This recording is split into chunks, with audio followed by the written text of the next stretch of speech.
Do you think that Michael Jordan would be Scottie as Pippen successful versus without Michael it? Jackson? Oh. No. Qui c'est Michael Jackson? Scottie Pippen versus Michael Jordan.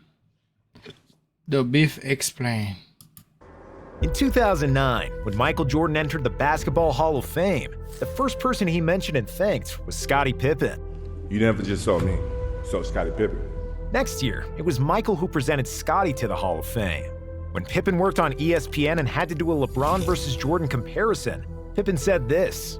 And there's no game that I would ever play in and pick LeBron James over Michael Jordan. But this was in 2018, when Scottie and Michael's relationship seemed like the happiest marriages. While Jordan was known to be a harsh teammate who bullied players and even punched Steve Kerr in the face, we never heard those kinds of stories about Scottie. What?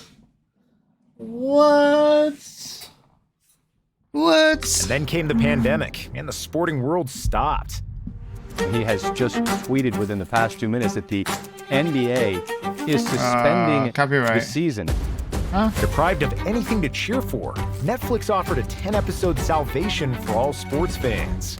It was The Last Dance, a long-awaited documentary about the last season of the Bulls dynasty, with behind-the-scenes footage nobody had ever seen before. And when the documentary came out, that's when Scottie's and Michael Jordan's relationship started to change.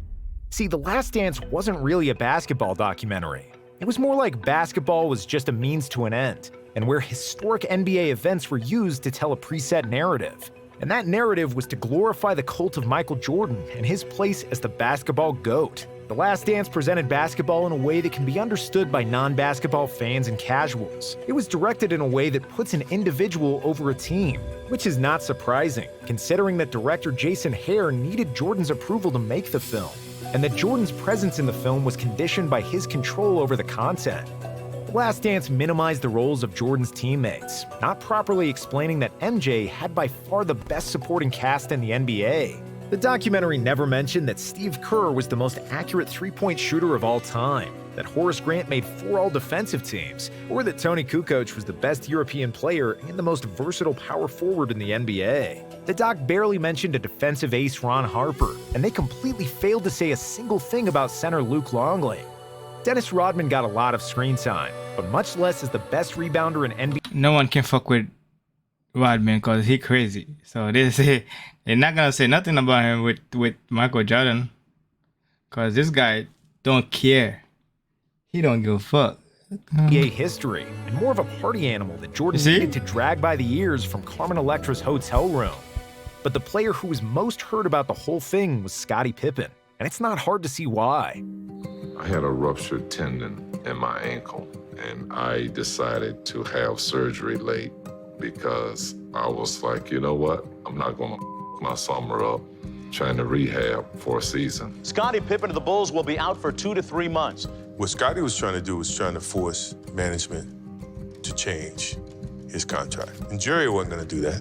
MJ called out Pippen as being selfish for delaying surgery. That season, Jordan was making $33 million, while Scottie was earning just $2.7 million. Holy shit.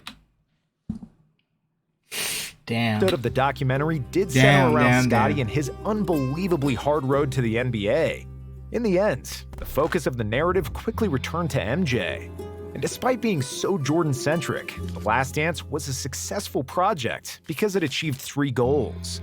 It managed to entertain and occupy the sports world in the biggest absence of sports since the 1860s. It served as a nostalgia for the people who lived through the Bulls dynasty, and it revitalized the interest in Jordan among the younger generations. If we look at the doc as an entertaining story for the masses, The Last Dance absolutely killed and knocked it out of the park.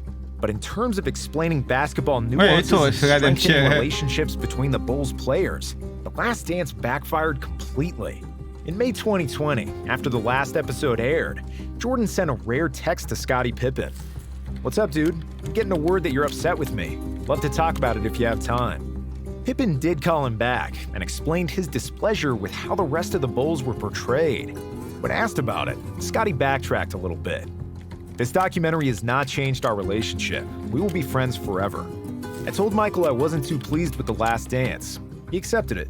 He said, 'Hey, you're right.' That was pretty much it. But it wasn't it, and this comment aged badly really quickly." In 2021, Pippen started to unravel his feelings about Jordan, issuing a series of comments during the promotion of his autobiography titled Unguarded. Scottie told a story about how Jordan used to cheat him out of $100 during each Bulls game by bribing the staff to tell him who was going to win Jumbotron races.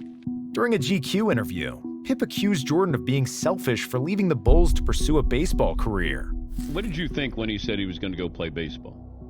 Yeah, it was a big decision, but it was a selfish decision, but it was kind of who Michael Jordan was. Implying that he spent too much time grieving the death of his father.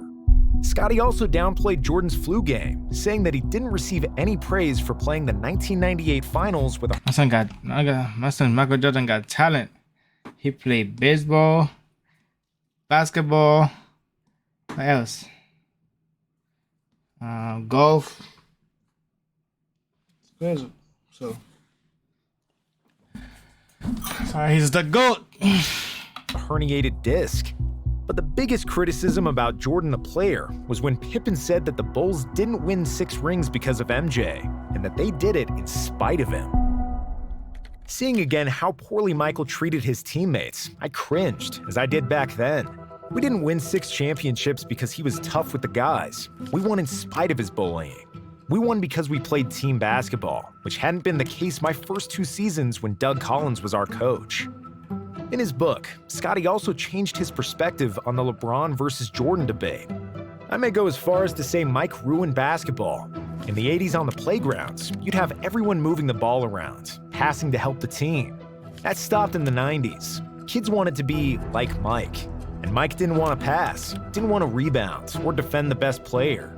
He wanted everything done for him.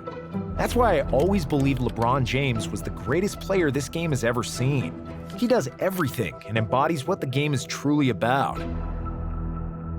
The rest of the book was even more critical about Jordan and The Last Dance, saying that every episode was the same. Michael on a pedestal, his teammates secondary, referred to as his supporting cast. Michael could shoot 6 for 24 from the field, commit 5 turnovers, and he was still, in the minds of the adoring press and public, the errorless Jordan. Scottie was also pissed that Jordan received $10 million for his involvement in the documentary, while he and the rest of the Bulls got nothing. Pip wasn't done there, and he also unloaded on Phil Jackson during an interview with Dan Patrick. No, I understand that, Scottie. I'm just going by what you said. You said you need to read between the fine lines. It was a racial move to give Tony Kukoc a rise. So, well, I mean, if you knew that Scottie Pippen had been with the Bulls from '87, wouldn't you give Scottie Pippen one opportunity to get a last-second shot without Michael Jordan? But have you talked to Phil about this? Because by saying a racial move, then you're calling Phil a racist. I don't got a problem with that. Scottie took shots at Charles Barkley, calling him not dedicated enough to win a title, and Isaiah Thomas, whom he called a dirty player. However, while we do agree that The Last Dance was overly centered on Jordan, and that there is a lot of truth in Pippen's words about the documentary, we can't escape the feeling that Scottie overreacted. In the doc, MJ still said there is no Jordan without Pippen. The Last Dance covered how underpaid Pippen was, and his success as the leader of the Bulls without Jordan. Phil Jackson called Scottie the second best player in the league, and the doc mentioned Pippen guarding Magic in the '91 finals instead of Jordan, a key moment that turned the series around. So for Scottie to be going on this kind of media rampage, it just feels like a bit too much. We understand that it's hard to be the Robin to Jordan's Batman and live constantly in his shadow, and then relive that all over again in the documentary. But after the dust settled and all the insults had landed, it sounds like Pippen was just trying to say outlandish quotes to sell more copies of his book. And throughout all of Pippen's badmouthing, Jordan never said another word publicly. There was no statement, trash-talking, or even acknowledging that Pippen suddenly turned into his biggest hater. It was only a sign that all the bridges were burned and that their relationship was broken beyond repair. To add insult to injury, in 2022, MJ's son Marcus Jordan started dating Scottie's ex-wife, Larsa Pippen, which certainly didn't feel good for her ex-husband. She don't care either. She trying to pay back. Like that's disgusting. But she loved the money though. I think she's just for the, I don't know what I'm saying, but I'm saying that she She's not supposed to date Scottie Pippen's son. Michael Jordan's son. That's crazy. Cause she knows Scottie Pippen have problem with Michael Jordan, and now she wanna date Michael Jordan's son. That's crazy. For Scottie looked, Jordan was sticking it to a Pippen, and it seems like his anger towards MJ will not stop anytime soon. So Michael Jordan cannot do even, so the son do it for him. That's crazy. Oh boy. My thing is, I think Scottie Pippen got jealous because Michael Jordan get paid more than him. Cause Michael Jordan paid $30 million and they only pay him $2 to $3 million. So you get mad. I would get mad too. I'll be helping you and you give me $3 million and you give him all that. That's crazy. I know he's the GOAT, but they should pay him more too. Like Klay Thompson and Steph Curry. Like those guys, yeah. They're good. They should pay not even don't pay them a lot, like the same amount of Stephen Curry and shit, I'm saying. But pay around 20 or 25 million or 20 million. 3 I forgot how much is that? 2.3. Hold up.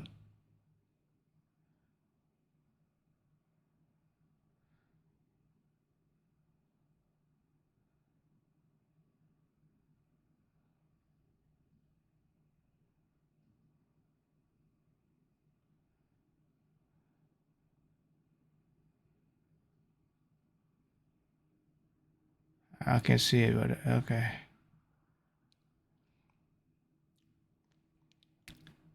It's crazy though. It's crazy. Yeah, but anyway, he got paid less. That's why. Shit. But leave the comment down below. I want to know your comments. What you saying about it, about Jordan and Scottie Pippen. Please let me know what your thought, and subscribe, like, and share. All right. And my social media is right there. It's right there. So check it out. Instagram. I'm being on Instagram all the time. So catch me on Instagram.